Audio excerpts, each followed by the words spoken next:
అన్ని జాగాలల్లో ఫోన్ పేలు గూగుల్ పేలు వాడొచ్చు కానీ ఆర్టీసీ బస్సులో మాత్రం పైసలు ఉంటేనే టికెట్ ఇస్తారు కదా. అట్లా చాలా సార్లు ఫ్రీ బస్ రాకముందు పైసలు లేక నడుమిట్లనే దిగిపోయినా. కానీ ఇప్పటి సందిగ్గా రంది లేదు పో. బస్సులో కూడా ఫోన్ తోని స్కాన్ చేసి టికెట్ తీసుకోవచ్చు. నేను మీది మాటలో కొరుతున్న ముచ్చట కాదుది, ఖుద్దు మంత్రి సాబే చెప్తున్నాడు.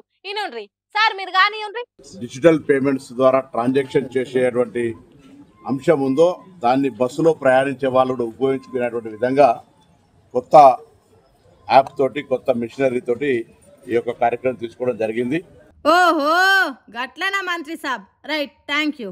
అయితే ఇప్పటి సంది ఆర్టీసీ బస్సులో కూడా క్యాష్ లేకపోతే స్కాన్ కరో పే కరో అన్నట్టే కదా సార్ చెప్పింది.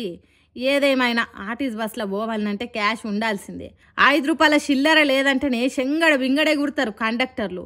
ఇక ఫోన్పే అంటే ఆ టికెట్ల మిషన్ అందుకొని కొడతట్ట చూస్తారు. కానీ ఇప్పటి నుంచి ఇక బాధ లేదు. ఇక ఆర్టీసీ బస్సులో కూడా ఫోన్పే కొట్టి టికెట్ తీసుకోవచ్చు. ఈ డిజిటల్ పేమెంట్ కోసం కొత్త మిషనరీని తీసుకొస్తున్నామని రవాణా శాఖ మంత్రి పొన్నం ప్రభాకరే చెప్పిండు. ఉత్త హైదరాబాద్లోనే కాదు, ఇది మొత్తం రాష్ట్రం అంతటా ఆర్టీసీ బస్సుల టికెట్ కోసం డిజిటల్ పేమెంట్ పద్ధతిని వాడతారట. ఇండైరెక్ట్గా ఇది మొగోళ్ళ కోసమే అన్నట్టుందిలే. ఎందుకంటే ఆడోళ్ళు ఎట్లనో ఫ్రీ బస్సేనాయే. ఇక ఎవరో ఒకరు వేరే స్టేట్ లేడీస్ తప్ప మనోళ్ళు ఇంకా 3 ఏళ్ళు పైసలు పెట్టి టికెట్ కొనరు. ఏమున్నా మొగోళ్ళ కోసం ఇది బాగా అక్కడికి వస్తుంది. కానీ ఇది తెలుసుడే లేటు. సోషల్ మీడియాలో కామెంట్లతోని సర్కార్ నిర్గమరగార్చుకుంటారు మొగోళ్ళు. ఈడికే ఫ్రీ బస్ తెచ్చి మా పానాల మీదకి పట్టుకొచ్చారు. ఇప్పుడు కొత్తగా ఈ మిషన్లకు పెట్టే పైకం ఏదో రేట్లు తక్కువ చేసి ఉన్నది ఉన్నట్టు నడిపిస్తాయి కాదా. ఎవరు అడిగిరు మిమ్మల్ని ఈ డిజిటల్ పేమెంట్? ముందు ఈ మిషన్ల పేరుతో టికెట్ల రేట్లు పెంచి మాకే కదా టోపీ పెట్టేది అని గుస్సాయితుర్రు మగజాతి ఆనిముత్యాలంతా.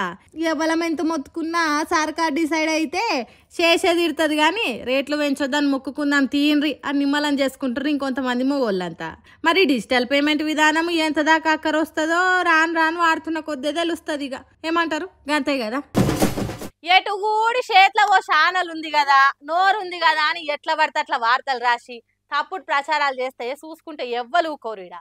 ఇక ఆడపిల్లల జోలికి వస్తే మాత్రం రప్ప నరుకుడే. అయ్యో రామా, నేను కాదు లగివన్న అనేది ఇగో గిసారే అంటుండు.